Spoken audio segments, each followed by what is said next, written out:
പടച്ചോനെ എണ്ണ കഴിഞ്ഞോ? നാട്ടുകാർ ഇടയിൽ എന്നെ മാനം കെടുത്തല്ലേ. ഹലോ ഹലോ, എൻ്റെ വണ്ടിയിൽ എണ്ണ കഴിഞ്ഞു. അതിനെന്താ വിളിച്ചത്? പുതുമല്ല കാര്യമൊന്നുമല്ലല്ലോ. ജയ് ഒരു കുപ്പിയിൽ എണ്ണ കൊണ്ട് വാവേ. ഇച്ച് സൗകര്യമില്ല. പിന്നെ നാട്ടുകാരുടെ മാനം കെടുത്തത്.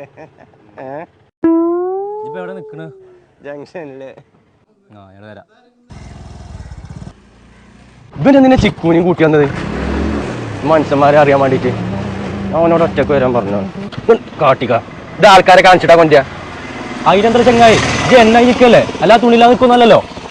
ആ സുക്കൂറ, ആ എന്താ പരിപാടി? ഞാനേ ഓനക്ക് എണ്ണോട്ട് വന്നാണ്. ഓൻ്റെ എണ്ണ നിൽക്കുമ്പോൾ അറിയില്ലേ ഫാറൂഖ് സുക്കൂറ. അതിനെന്താ ചങ്ങായി, ഇത് നമ്മളെ ചക്കനല്ലേ. ഇജ്ജത് ഒഴിച്ചാ നോക്കേ, ഞാൻ അവിടെ ഉണ്ട്. സുക്കൂറ, എന്താ ചെറുക്കൻ അവിടെ പ്രസ്സേ കുറെ നേരം ചെറുക്കൻ അവിടെ ഓൻ്റെ വണ്ടിയത്തെ എണ്ണ നിൽക്കണേ. എന്നെ കൊല്ലാതിരിക്കാൻ പറ്റും. ഇതെന്റെ പരിപാടി. ഞാൻ ഇതേമാർക്ക് പൈസ ഞാൻ കൊടുത്തു. ആ സുരേഷ, എന്തൊക്കെയാ? ഓന്റെ വണ്ടിയത്തെ എണ്ണ നിൽക്കണേ. കുറെ നേരമായി ചെറുക്കൻ കുഴിപ്പായി നിൽക്കണം. എന്നായിക്കോട്ടെ. എന്താ പരിപാടി ഒന്നുമില്ല, നമ്മൾ ചെറുക്കൻ്റെ വണ്ടിയത്തെ എണ്ണ പോയി.